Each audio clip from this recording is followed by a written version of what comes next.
Hello everyone, thank you for joining me today. We are doing a quick tutorial on myEoffering. So what we're going to do first is we're going to get to our stalbans.org website here, and the link for that is wearestalbans.org. Once you get to our homepage here, you want to go to our giving tab. The tab is on the upper right-hand side. Once you click on the giving tab, it'll take you to a separate page, but there is a section about electronic giving here. And you'll notice a highlighted blue link labeled myEoffering. Just click on this link, it'll open a separate tab. It'll take you to the myEoffering web page. Once you're here, you'll have two options. If you haven't used myEoffering in the past, you'll want to register as a new user.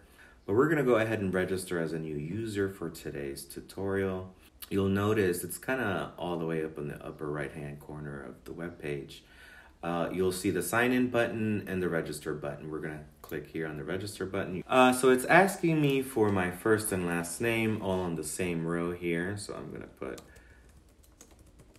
John Doe, my email address,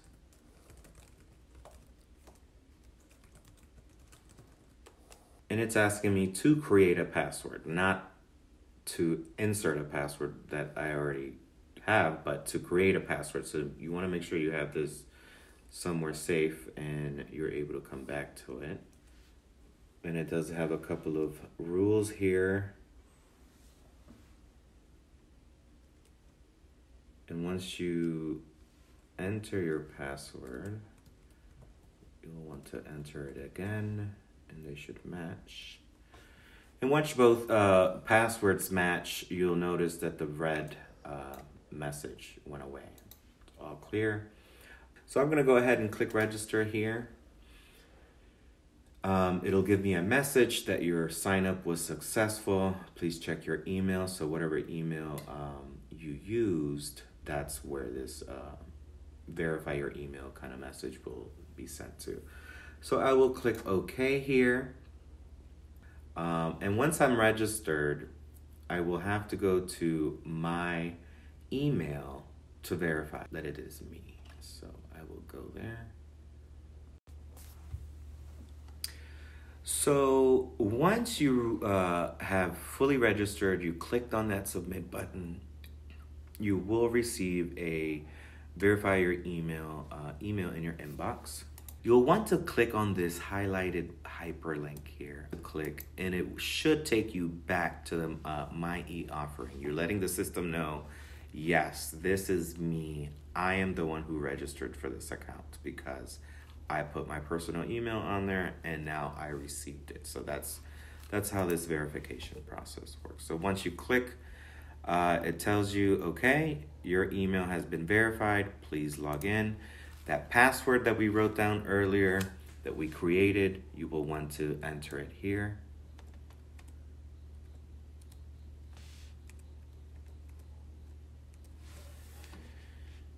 Okay, and I'm going to click on login. Giving your offerings is as simple as 1, 2, 3. It does give you further instructions on how to find your church, to join your home church, and then you'll be adding the funding source of where your e-offering will be coming out of. So you're going to join a church, and it's asking you for the church name. We will be putting in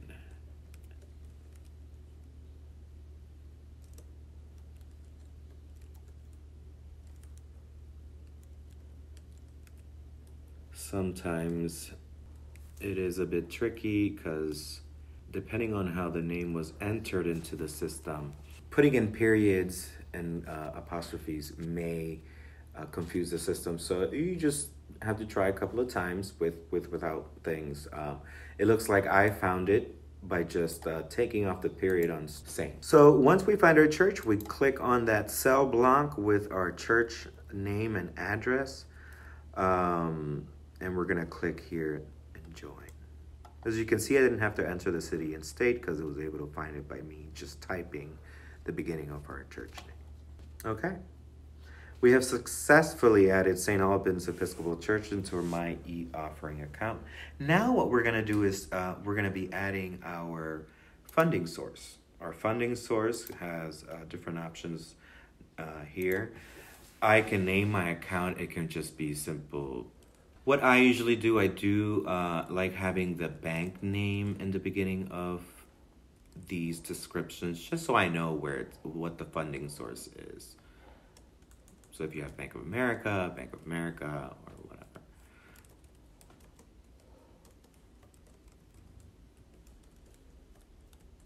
I have a couple of options here. It's asking me which funding source did you want. You can do a direct checking account deduction here or from a credit card.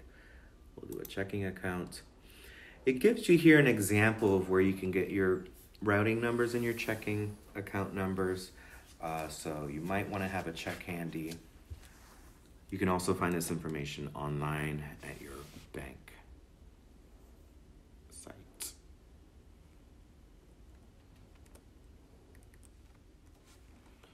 Okay, it has accepted my routing number. It turned green. That means it's the correct length.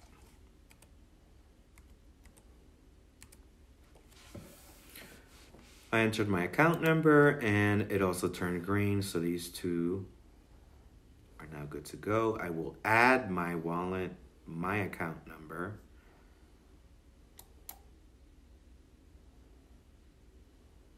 And you'll notice that now it has my bank name and the description I gave it. It also displays the last four of your account number. In this case, it is a checking account. Now, we want to go back to our offerings here. And you have a few options. We'll talk about these and what they do. This area is telling you if you have any upcoming offerings coming up that you have set before. It'll show you these displays here. No upcoming offerings. We haven't initiated an offering yet. In the next section, we have pending offerings. You may want to, once you start doing the offerings, you'll start seeing a list of which ones you have pending. It may be ones coming up in a couple of weeks or in a month. You have the choice of when these offerings can come out. And then it'll also show you a list of completed offerings.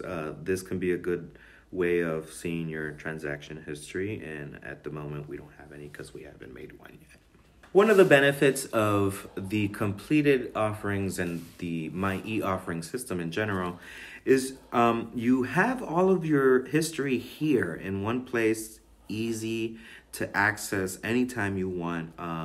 So you don't really have to wait on your statements at a certain time. You can just go ahead and print this out and include it with your financials as throughout the year. So here it's asking me that I am giving to St. Alban's Episcopal Church. It's verified that for me. And then it's asking me, how often do you want to give? So it's giving you a few options here.